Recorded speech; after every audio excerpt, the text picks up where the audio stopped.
You're on the air. Don't say anything crazy.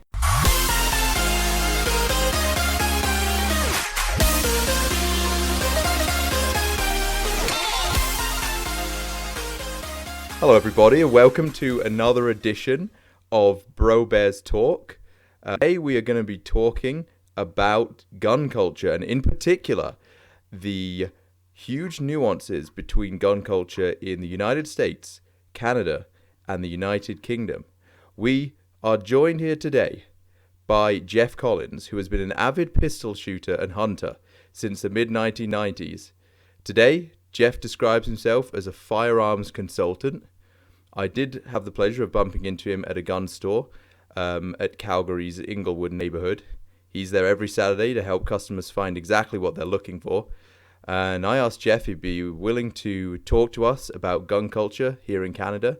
So he's joining us here live from his home in Mahogany, Calgary. Hello, Jeff. Welcome to Brobears Talk. Hello, Brobears.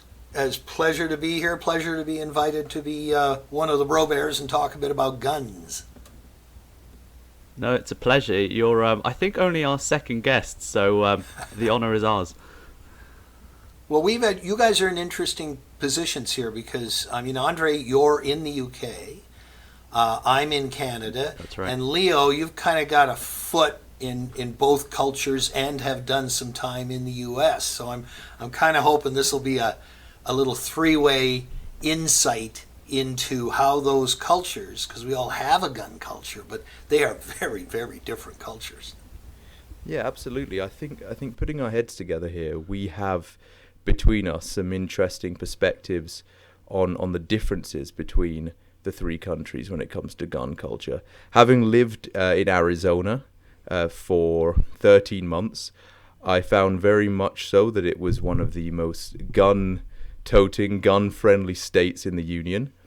And even though Canada doesn't boast exactly the same gun-toting culture, I would definitely say Alberta has more of a gun-friendly culture. I'm not sure if you'd agree with that or not, Jeff, but that's been my observation so far.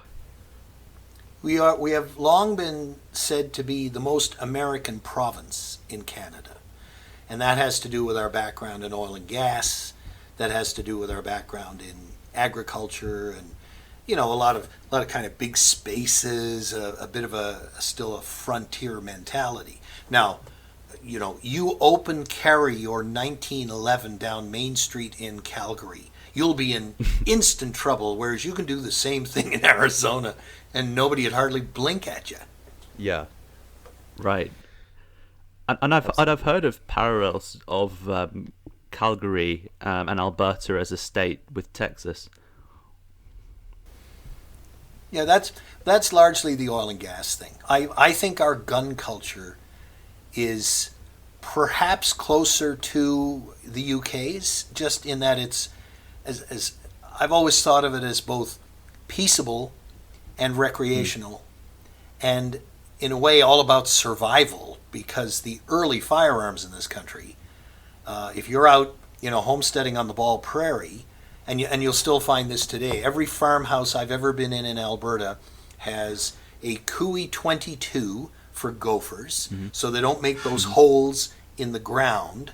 And if your cow happens to put a foot in one of those holes and goes over and breaks a leg, well, then you dig out your Cooey single shot 12 gauge and put it close to the head of the animal, boom, and then you harvest the meat and bury the carcass.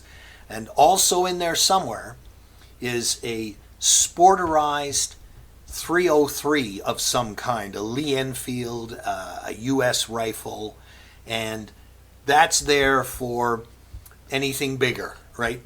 Bear, deer, that's the long range reach out. But they were considered no difference than having a hammer, saw, and a pair of pliers, right? They were just tools on the farm.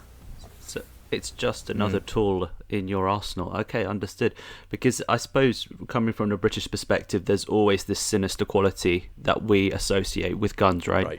Whereas I suppose the Canadian perspective, it's more just a utilitarian thing that you just need, whether that's for hunting or protection. And you mentioned protection.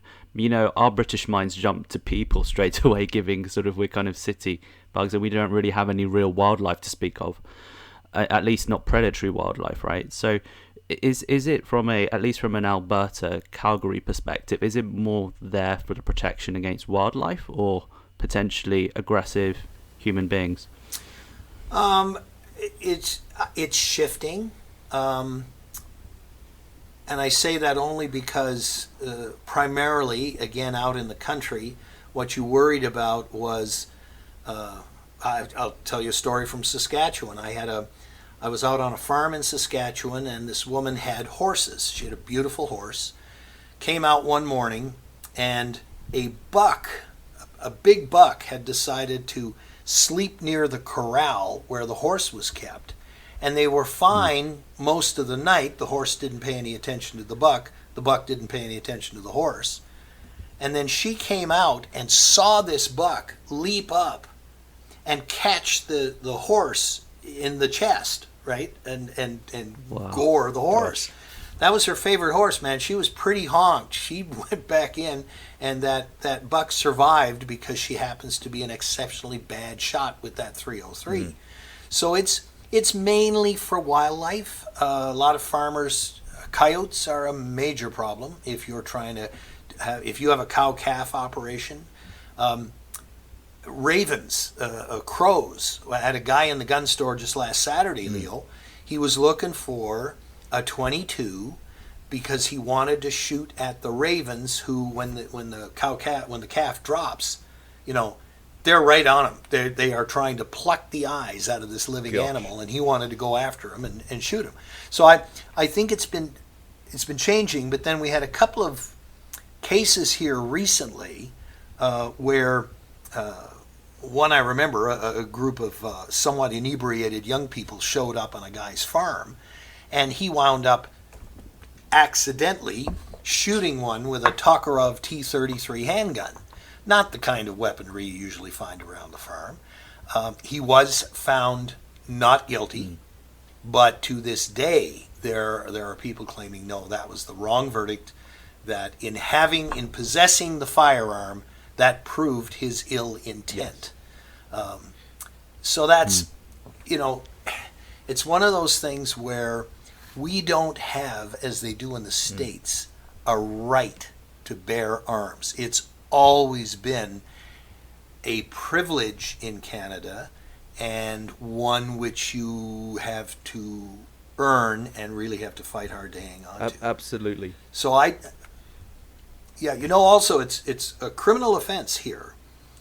If I break the firearms law, not only do I lose my license and my guns, but it's a criminal offense to have a loaded firearm in your house, right? If someone comes in checking out something else, they raid the place, right?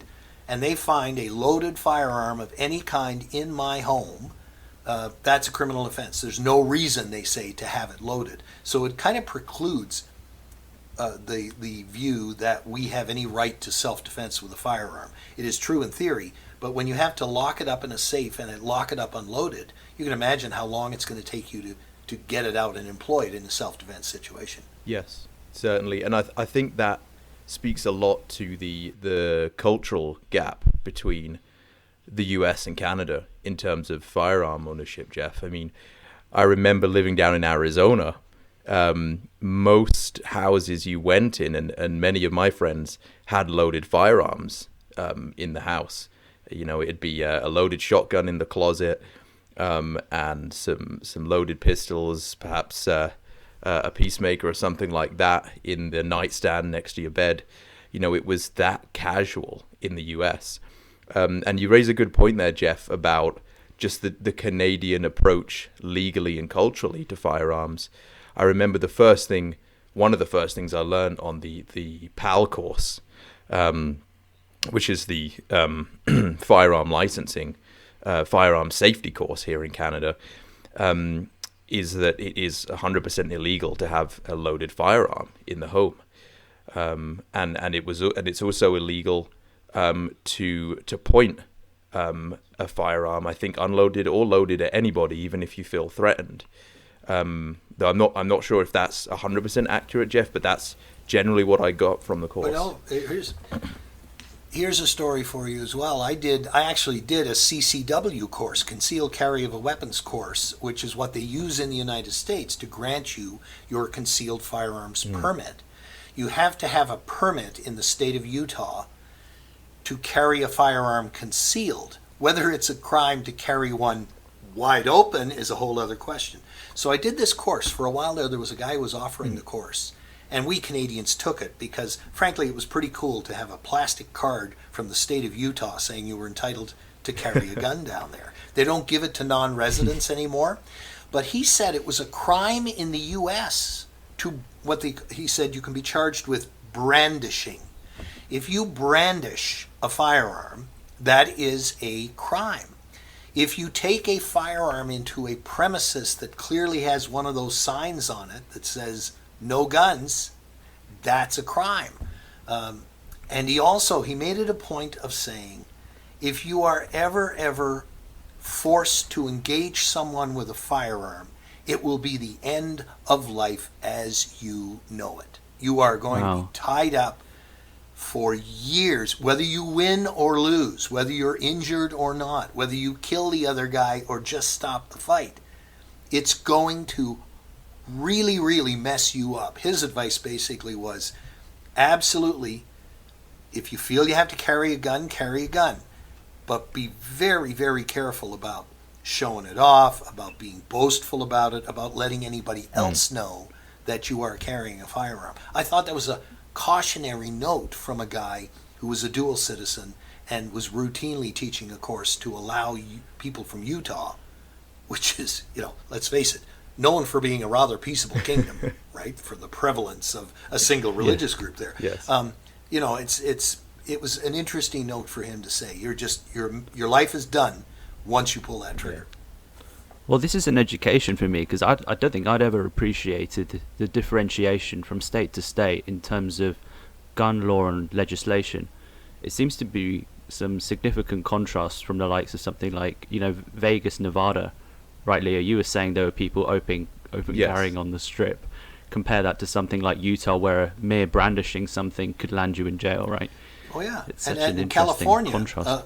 A lot of the California laws tend to mimic Canadian laws. Things about short-barreled guns versus longer-barreled guns. Arizona, I mention Arizona only because I get an electronic version of Guns and Ammo magazine, which is kind of the Bible, for gun owners. And they recently, their electronic version had their usual survey of the states in terms of top to bottom, which were most favorable to gun owners and which were least favorable. Least favorable, New York.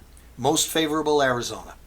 And yes, there is variation there. Now, Canada, we have variations in the culture in Alberta over Ontario, Quebec, the East Coast. But we all follow the same federal law.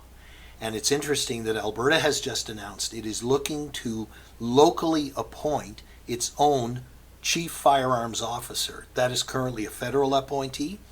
And they've said, no, we want to appoint our own, which I don't quite understand because that person can't really change the law. He's not going to be able to do anything for Albertans that the federal appointees didn't have the power to do. It's just the provincial government wants to establish a little bit of, power over that. That's interesting. And those, Jeff... Go ahead, Andre. I was just wondering on those provincial variations and nuances in terms of what is and isn't permitted in terms of law and legislation from a gun's perspective.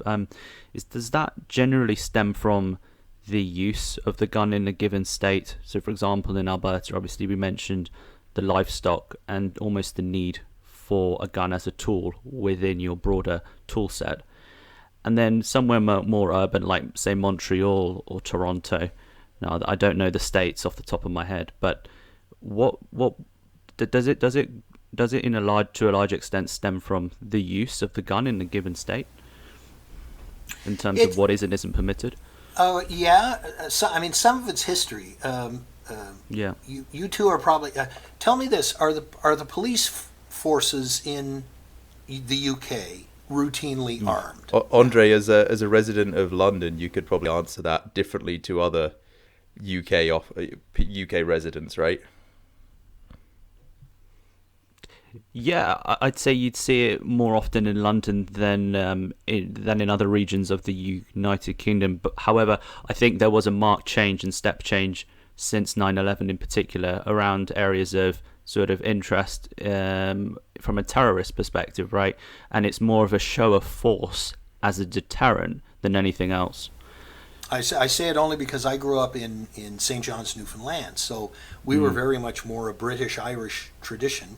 We didn't join Canada until 1949. And I grew up with a police force. The St. John's Constabulary did not routinely carry sidearms. The RCMP did. And it always, and we're kids, we're like 9 and 10 years old. So to us, we would look at our local, blue-coated cops directing traffic at the foot of Gower Street. Yeah. And, no gun. If they ran into a situation which required a gun, they actually had to phone in and get the gun wagon, as they called it, to come out with specially trained officers. And then the RCMP would routinely, in their uniforms, even in their dress uniforms, the symbol of Canada, the bright red serge and the Stetson hat and whatnot, on the side, this enormous flap holster, usually with a Webley revolver in it, although there were some Colts that came up as well. So it has to do partially with the history, but the history of Alberta is the reason we didn't have the kind of Indian wars and shootouts that the U.S. had in its west was because among the early arrivals were the Northwest Mounted Police. They were sent out because the whiskey traders from the U.S. had come into native country and were predating the Indians with horrible, horrible alcohol and getting trade goods from them, furs, pelts, that sort of thing, for the price of a bottle of booze that would leave you blind. So the U.S., Terrible. And we were also at that point not exercising much jurisdiction over the western provinces, what are now the western provinces, and there was some fear that expansionist forces in the U.S. would just keep coming north, and make the west part of the U.S. Still something that some Albertans wish had happened, right?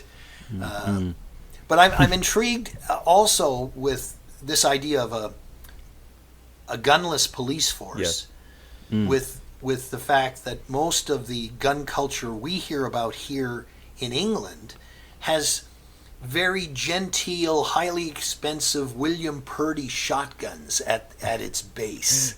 Oh, right? they're wonderful. I've been to the shop, Jeff, in central London. That William Purdy shop's incredible. There's shotguns for 6 figures in there. Yes, hand engraved.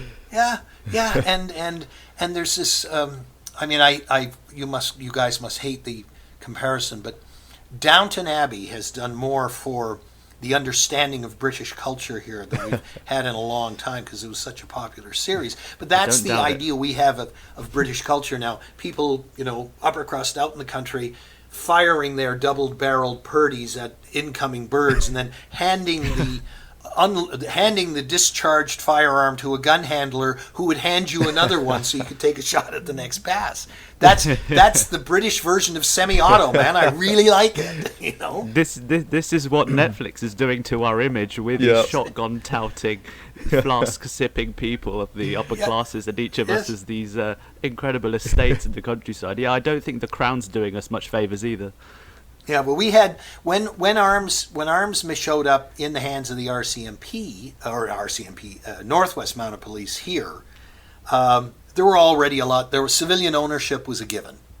People had these firearms; they had them out there. There were trade goods. There was, they were traded to the natives. But again, we didn't seem to have that history of armed warfare, bows and arrows versus peacemakers. Just didn't happen.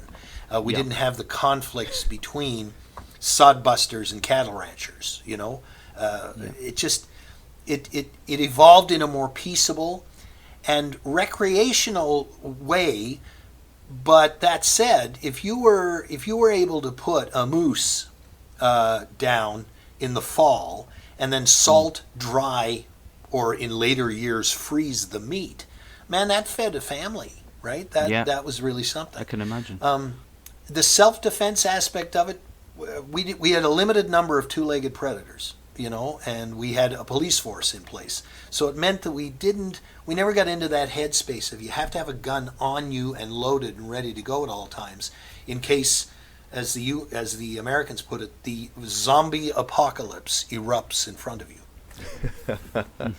That's something you mentioned to me in the gun store, Jeff.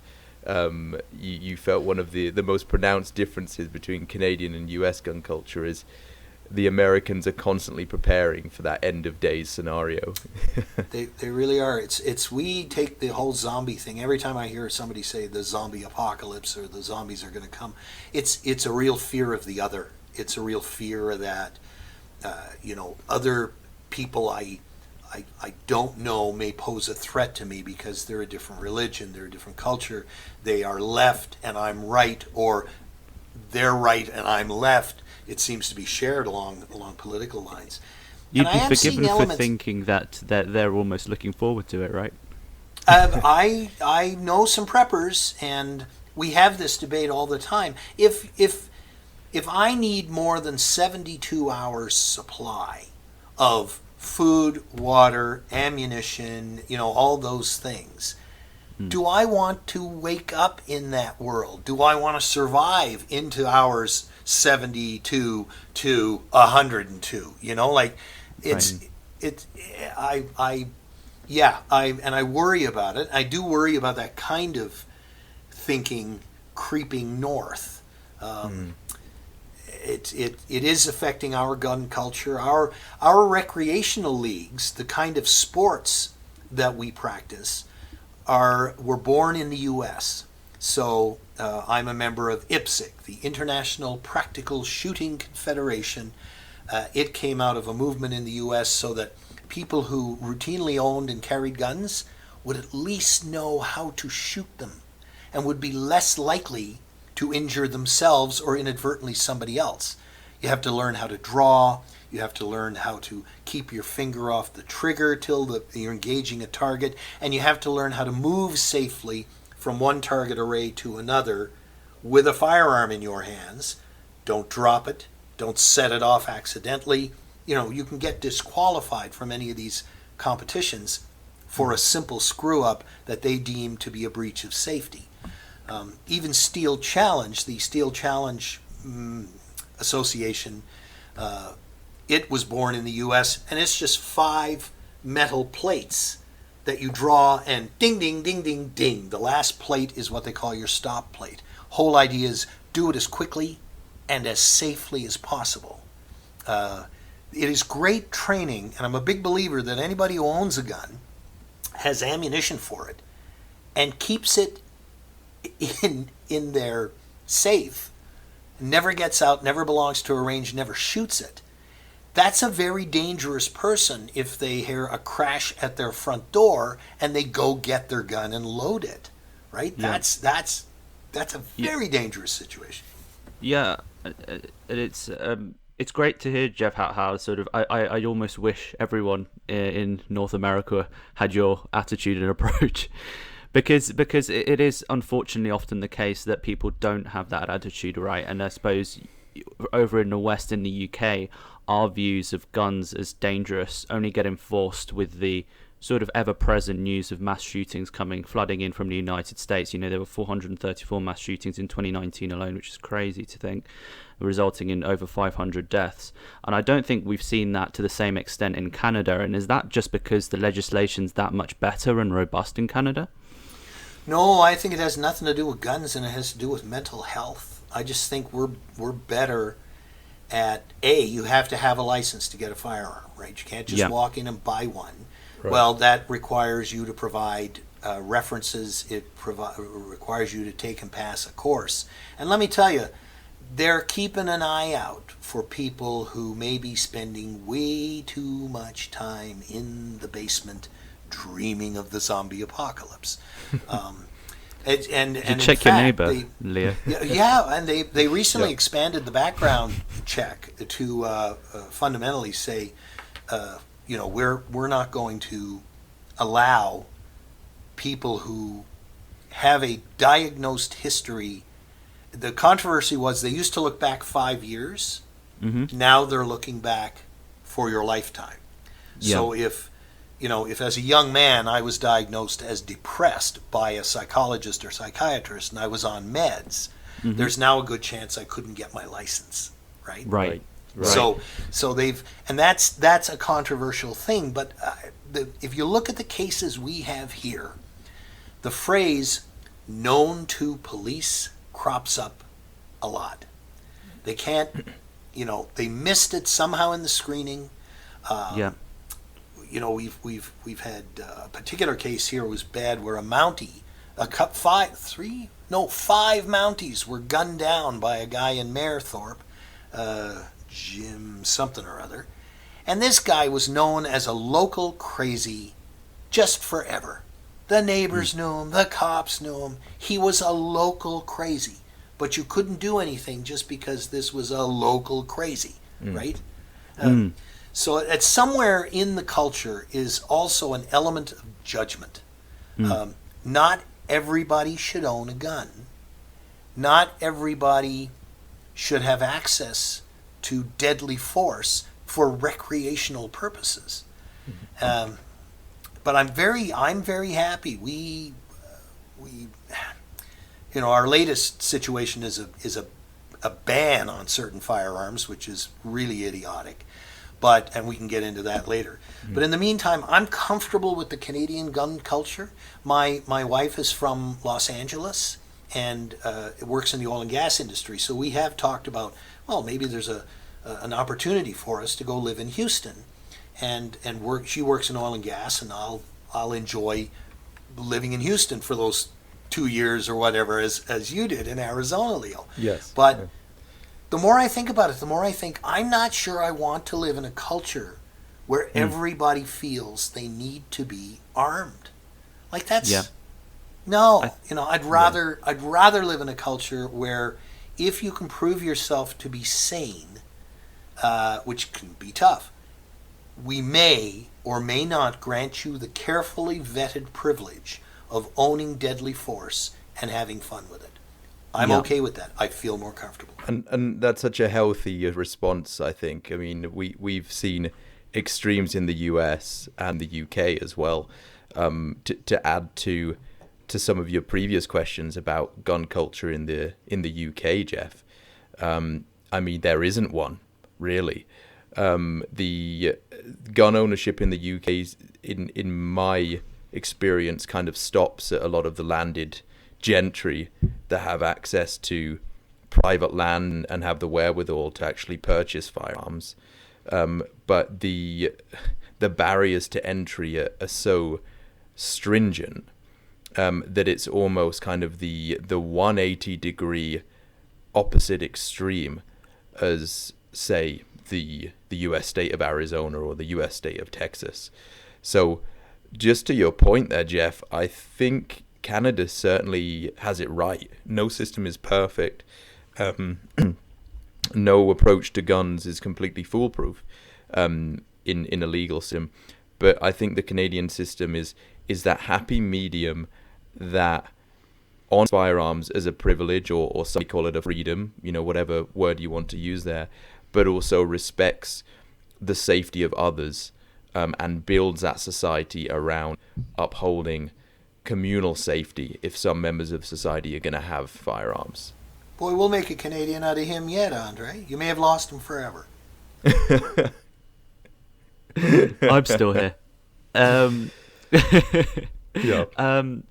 I certainly feel like the attitude or guns or the opportunity to own a gun almost doesn't even register on the British psyche as a possibility that could even hypothetically be entertained. So like it's there's almost a very British measured cynicism for the idea of guns, and I think the idea of almost taking a leap of blind faith, of societal blind faith, that's required essentially to ensure that everyone has at least the opportunity to apply for a gun, would be too much for the average Brit. I wouldn't argue that. You know the culture better than I do. We can later on. Let's talk about, if you own a large tract of land, it does make it a whole lot easier to be a shooter and a hunter. We've experienced, the barriers to entry to hunting here are quite huge. The barriers to entry to gun ownership, I keep telling people at the store, by the time you are even able to look for a firearm, you have invested hours of classroom time, you have paid $240 Canadian for the course, you have probably bought a gun club membership from one of our gun clubs or from me, $50 to $100, and you've put in that investment, so about $300 before you can even look at a gun. So you're $300 into it. It's a bit like golf, right? You take the lessons, buy the clubs, sign up for a golf club or a golf club, a country club, and you can have thousands of dollars into it by the time you take your first swing. That's what it is with shooting. I think, if anything, here it's becoming more popular. We have about 2.2 million PAL holders. They hold this possession and acquisition license for firearms, and about 300,000 of us have actually done the handgun part of it to own restricted firearms. So I congratulate anybody who does their PAL or signs up for the course at the store I work at. I say congratulations, you're joining a 2 million person elite, and we are going to hang on to our firearms. Good to be a Brobears guy. Let's get together and talk guns again. Yeah, absolutely. I think that's a wonderful tone to end this podcast on, actually. So just something I wanted to add before we wrap up for the day. Jeff Collins operates as Bang Bang Consulting right here in Calgary. He is going to be back on our podcast to talk more about firearms in subsequent episodes. So next up, we're going to be talking Canada's somewhat oddball way of classifying firearms. Until next time, guys, thank you very much for joining. I will say over and out for now. Thanks, Jeff. It's been a pleasure.